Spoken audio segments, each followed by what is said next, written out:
The scene opens inside a cozy, old-fashioned room. Suddenly, a man drops from the ceiling and rushes toward a wall covered with a 10-number puzzle that requires a 4-digit code to escape. But before he can figure it out, one of the walls suddenly starts moving toward him. Panicking, he desperately searches the room for clues. Unfortunately, the wall keeps getting closer. He enters a code, but it doesn't work. Now completely terrified, he screams that there's no way out. Moments later, the wall crushes his leg. 3 days earlier, Zoe is walking to school. During class, her professor asks the students about the quantum Zeno effect. Before she can answer, the bell rings and class ends. Meanwhile, inside an office, Jason is on the phone, successfully closing a business deal. His assistant tells him that he has another call. Jason assumes it's probably a client calling to send him a gift. As it turns out, he's right, and he's clearly pleased about it. Elsewhere, Ben is working in the back of a grocery store, labeling products.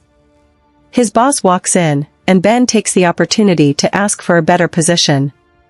Unfortunately, his boss isn't interested in promoting him. Back at Jason's office, a mysterious package arrives. Inside is a strange black box that doesn't seem to have any obvious way of opening it. Jason assumes it was sent by one of his clients and starts examining it. Moments later, before Zoe's roommate leaves for the holiday break, she notices a package sitting outside their room with Zoe's name on it. When Zoe opens it, she discovers the exact same mysterious black box. The next morning, Ben arrives at work early and finds one of the strange black boxes waiting for him. He tries everything to open it, even hitting it and throwing it around. Then, unexpectedly, the box opens on its own, allowing him to continue with the strange process. At the same time, Zoe is also trying to figure out how to open her box. Unlike Ben, she quickly realizes how it works and manages to open it. Meanwhile, Jason turns to YouTube for tutorials, hoping to find a way to unlock his box. Eventually, all 3 of them successfully open their mysterious boxes. As they do, a piece of paper slips out from inside. Inside the box, they find a voucher for a minus escape room. If they manage to escape, they'll win a huge cash prize of $10,000. The next day, Ben is standing outside the minus building, smoking a cigarette. Amanda steps out, and after a brief conversation, she then heads inside and hands the security guard her ID and phone. As she approaches the elevator, just before the doors close, Danny suddenly slips into the elevator with her. Amanda is the first one to enter the waiting room, where Mike, Jason, and Zoe are already sitting. Ben arrives last and introduces himself to everyone. Amanda notices a newspaper article about a fire and immediately becomes uneasy. Danny explains how escape rooms usually work and Zoe asks when the game is supposed to begin. He tells her they simply need to wait for the game's master to come and take them inside. Ben gets up to smoke another cigarette, but when he touches the doorknob, it suddenly breaks off. Mike tries to fix it, but Danny realizes something isn't right. He suspects they've already entered the escape room without knowing it. Zoe notices a mug with an airplane printed on it, while Amanda finds the name Dr. Wooten Yu and assumes it could be part of the puzzle. Mike picks up a copy of Fahrenheit 451 and discovers a screwdriver hidden inside the book. Zoe immediately thinks the number 451 could be the combination for the lock, so she enters it into the door. Suddenly, the ceiling begins glowing red. It doesn't take long for them to realize that the red glow isn't just a light, the ceiling is actually producing intense heat. Meanwhile, the window shutters suddenly rise, revealing even more heaters hidden behind them. Amanda is starting to have a serious anxiety attack, and Zoe notices burns on the back of her neck. Then Zoe notices another clue involving the coasters on the table. She rushes over and presses one of them, causing a hidden exit in the air ducts to open. Jason climbs into the duct and discovers another way out. The others send Amanda through the ventilation shaft next while they stay behind, using both hands to keep the coasters pressed down. Danny and Ben start filling the glasses with water, but they quickly realize they're still short by half a glass. The two argue about what to do when another burner suddenly drops from the ceiling. With no other option, Ben pours his liquor into the remaining glass. The extra weight is enough to activate the mechanism, and the exit finally opens. They escape just in time as the entire room bursts into flames. They jump through the fireplace and land in another room. Danny is still excited, convinced that everything they're experiencing is just part of an elaborate game. Amanda, however, believes something is seriously wrong. She insists that the danger is real and wants to leave immediately. Jason discovers the first key needed to unlock the door, but then they find a second lock that requires a 7-letter word. Everyone starts brainstorming possible answers. That's when Ben notices several animal skulls mounted on the wall. Remembering the moment, Ben suggests the word Rudolph. To everyone's surprise, it works. The next room looks like an outdoor winter landscape, but the freezing temperature makes it clear that they're still trapped inside. Danny bumps his head against what appears to be a wall, only to realize that the entire thing is made up of giant screens. Suddenly, freezing air begins blasting through the vents. Danny tells everyone to start searching for clues again.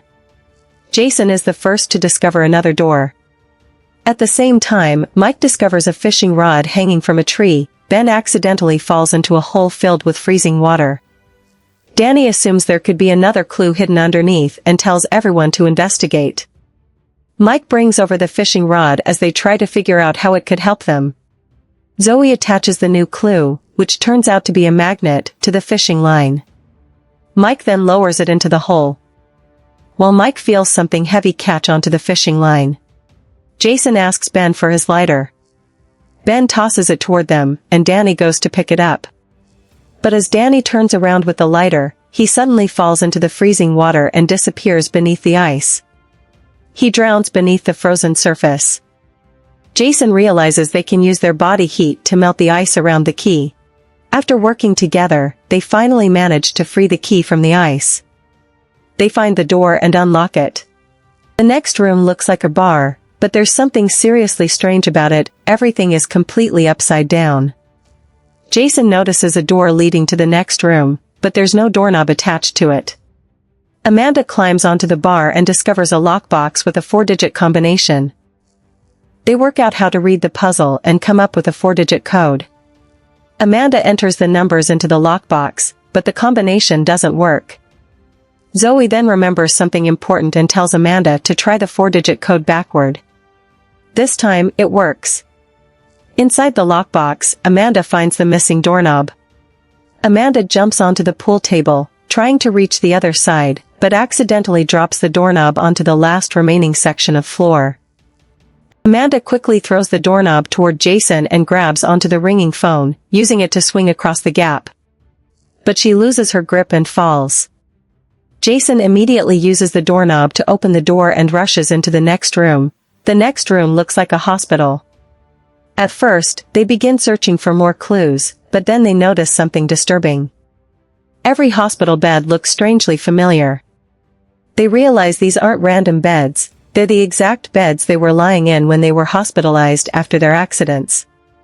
Zoe realizes that the escape room is actually a deadly competition designed to determine who among the luckiest of the lucky can survive. Suddenly, a television screen turns on and displays a countdown, giving them only a limited amount of time to escape. The 3 men immediately start searching the room for a way out. They discover several X-rays that appear to be clues. Ben studies them and realizes that the images are actually representing sign language. He figures out that the message spells out EKG. Meanwhile, Zoe becomes convinced that the cameras are watching their every move and decides to destroy them so the people behind the game can't keep monitoring them. Jason discovers a container of poison that will be released into the room when the countdown reaches 0. He then finds an EKG machine and realizes that the doors are connected to their heart rates. The correct heartbeat is apparently the key to unlocking the exits.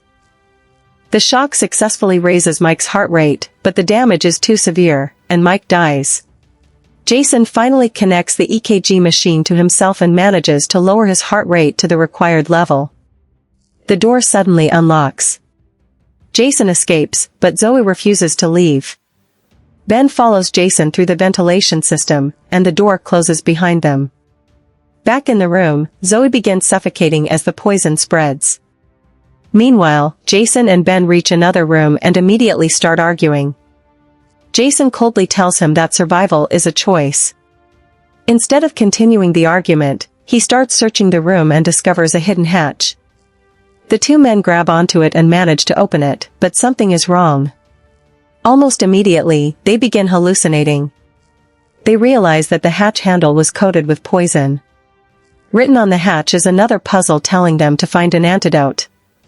Ben searches the room and eventually finds it, but there's only enough for one person. Jason suddenly attacks Ben, and the two fight desperately over the antidote. In the end, Ben manages to kill Jason and injects himself with the only dose. Ben then jumps into the next room, which turns out to be the same room from the beginning of the movie. Meanwhile, a cleaning crew enters the hospital room and discovers what they believe are two dead bodies. Suddenly, Zoe wakes up and knocks both of them down. She grabs a gun from one of the workers and escapes the room. At the same time, Ben is trapped in the original room. With nowhere else to go, he climbs into the fireplace and manages to escape just before the walls crush him. When Ben enters the next area, a mysterious disembodied voice begins speaking to him. Then the games master appears and tells Ben that he has officially won. The games master admits that he never believed Ben would survive. He even offers him a cigarette.